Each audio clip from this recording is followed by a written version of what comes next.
আসসালামু আলাইকুম বন্ধুরা, সবাই কেমন আছেন? আরও একটি নতুন ভিডিও নিয়ে আপনাদের সামনে হাজির হলাম। বাহাদুর শাহ পার্ক। বাহাদুর শাহ পার্ক বাংলাদেশের রাজধানী ঢাকার পুরান ঢাকার সদরঘাটের সন্নিকটে লক্ষ্মীবাজারে অবস্থিত একটি ঐতিহাসিক স্থান, যেখানে বর্তমানে একটি পার্ক স্থাপন করা হয়েছে। এ স্থান বহু ঐতিহাসিক ঘটনার সাক্ষী। পার্কটি ডিম্বাকৃত এবং পার্কটি লোহার রেলিং দিয়ে ঘেরা। এর পূর্ব ও পশ্চিম পাশে দুটো প্রধান ফটক বা গেট রয়েছে। পার্কটির ভেতরে রেলিংয়ের পাশে দিয়ে পাকা রাস্তা করা হয়েছে। পার্কটি ঢাকার অন্যতম প্রধান নৌবন্দর সদরঘাট এলাকায় ঢুকতেই লক্ষ্মীবাজারের ঠিক মাথায় অবস্থিত। পার্কটিকে ঘিরে 7টি রাস্তা একত্রিত হয়েছে। এর চারপাশে সরকারি গুরুত্বপূর্ণ স্থাপনা সহ বেশ কিছু স্কুল, কলেজ, বিশ্ববিদ্যালয় থাকার কারণে এটি পুরনো ঢাকার একটি অন্যতম গুরুত্বপূর্ণ এলাকা হিসেবে বিবেচিত। পার্কের উত্তর পাশে রয়েছে সেন্ট থমাস চার্চ। উত্তর পাশেই অবস্থিত ঢাকার প্রথম পানি সরবরাহ করার জন্য তৈরি ট্যাঙ্ক। উত্তর পূর্ব কোণে আছে ঢাকার অন্যতম কলেজ কবি নজরুল সরকারি কলেজ এবং ইসলামিয়া হাই স্কুল। পূর্ব পাশে রয়েছে ঢাকার অন্যতম প্রাচীন বিদ্যালয় সরকারি মুসলিম স্কুল। দক্ষিণ পশ্চিম কোণে রয়েছে জগন্নাথ বিশ্ববিদ্যালয়। পার্কের ঠিক উত্তর পশ্চিম পাশেই রয়েছে ঢাকার জর্জ কোর্ট। এছাড়া বাংলা বাজার, ইসলামপুর, শাঁখারী বাজারের মতো ঢাকার অন্যতম গুরুত্বপূর্ণ বেশ কিছু এলাকা থেকে বর্তমান ঢাকার নতুন এলাকায় আসতে এই পার্ক এলাকার রাস্তাটি প্রধান সড়ক। 18 শতকের শেষের দিকে এখানে ঢাকার আর্মেনিয়াদের বিলিয়ার্ড ক্লাব ছিল, যাকে স্থানীয়রা নাম দিয়েছিল আন্টা ঘর। বিলিয়ার্ড বলকে স্থানীয়রা আন্টা নামে অভিহিত করত। সেখান থেকেই এসেছে আন্টাঘর কথাটি। ক্লাবঘরের সাথেই ছিল একটি মাঠ বা ময়দান, যা আন্টাঘর ময়দান নামে পরিচিত ছিল। 1858 সালে রানী ভিক্টোরিয়া ভারতবর্ষের শাসনভার গ্রহণ করার পর এই ময়দানেই এ সংক্রান্ত একটি ঘোষণাপত্র পাঠ করে শোনান ঢাকা বিভাগের কমিশনার। সেই থেকে এই স্থানের নামকরণ হয় ভিক্টোরিয়া পার্ক। 1957 সালের আগে পর্যন্ত পার্কটি ভিক্টোরিয়া পার্ক নামে পরিচিত ছিল।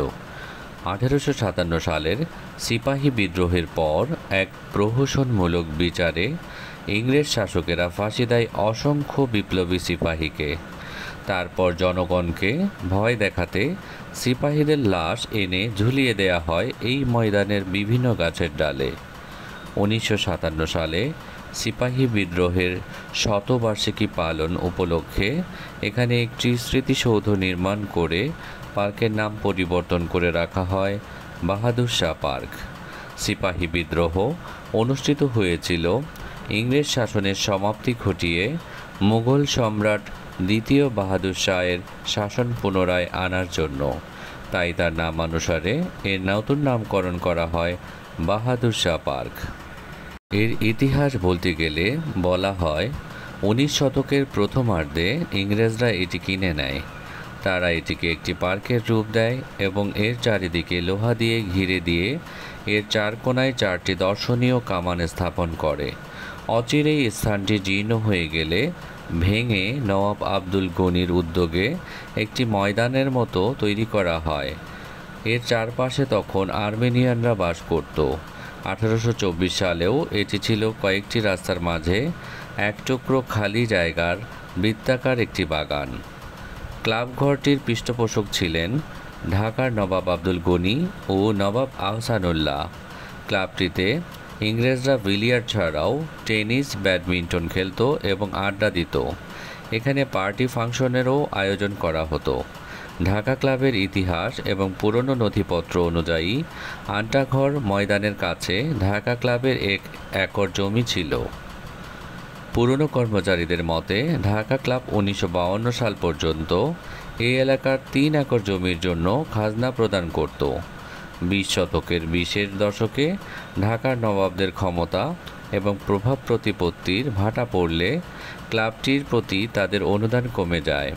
ঢাকার রেসকোর্স ময়দানে ঘোড়দৌড় আয়োজন এবং আরও অনেক প্রয়োজনে ইংরেজরা ঢাকা ক্লাবটিকে শাহবাগ এলাকায় স্থানান্তরিত করে। এই ময়দান বিশেষ খ্যাতি অর্জন করে 1857 সালে। 1857 সালের 22শে নভেম্বর ইংরেজ মেরিন সেনারা ঢাকার লালবাগের কেল্লায় অবস্থিত দেশীয় সেনাদের নিরস্ত্র করার লক্ষ্যে আক্রমণ চালায়, কিন্তু সিপাহীরা বাধা দিলে যুদ্ধ বেঁধে যায়। যুদ্ধে আহত এবং পালিয়ে যাওয়া সেনাদের ধরে এনে এক সংক্ষিপ্ত কোর্ট মার্শালের মাধ্যমে তাদের দোষী সাব্যস্ত করে তাদের মৃত্যুদণ্ড দেওয়া হয়। বিচারের পর 11 জন সিপাহীকে আন্টাঘর ময়দানে এনে জনসমক্ষে প্রকাশ্যে ফাঁসি দেয়া হয়।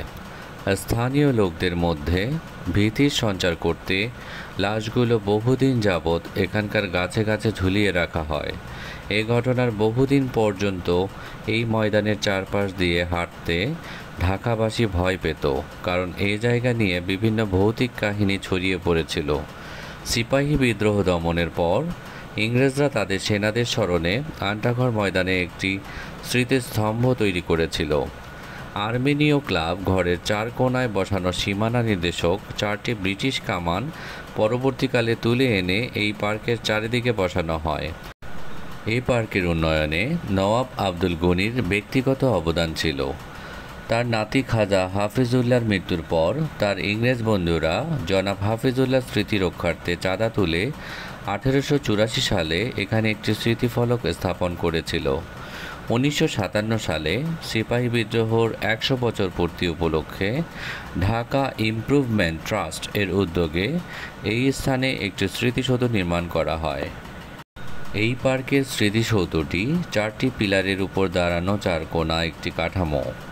উপরে রয়েছে একটি ডোম, অপর পাশে রয়েছে একটি ওবেলিস্ক, যা ব্রিটিশ সাম্রাজ্য ও ভারতবর্ষের সম্রাজ্ঞী হিসেবে রানী ভিক্টোরিয়ার সিংহাসনে আরোহণ মনে করিয়ে দেয়। বাহাদুর শাহ পার্ক সপ্তাহে 7 দিনই খোলা থাকে। ভোর 5টা থেকে রাত 10:30 পর্যন্ত যে কোনো সময়ই আপনারা প্রবেশ করতে পারবেন। প্রবেশের কোনো টিকিট কাটার প্রয়োজন হয় না। ঢাকার যে কোনো স্থান থেকে সদরঘাটমুখী যে কোনো গণপরিবহনের মাধ্যমে আপনারা কিন্তু খুব সহজেই চলে আসতে পারেন বাহাদুর শাহ পার্কে। তাহলে আর দেরি কেন, সময় করে চলে আসুন বাহাদুর শাহ পার্কে আর উপভোগ করুন ইতিহাস ঐতিহ্যে ভরা এ পার্কটি। বন্ধুরা, মজার মজার ভিডিও পেতে আমার চ্যানেলটি সাবস্ক্রাইব করুন এবং পাশে থাকা বেল আইকনটি প্রেস করুন। ধন্যবাদ সবাইকে।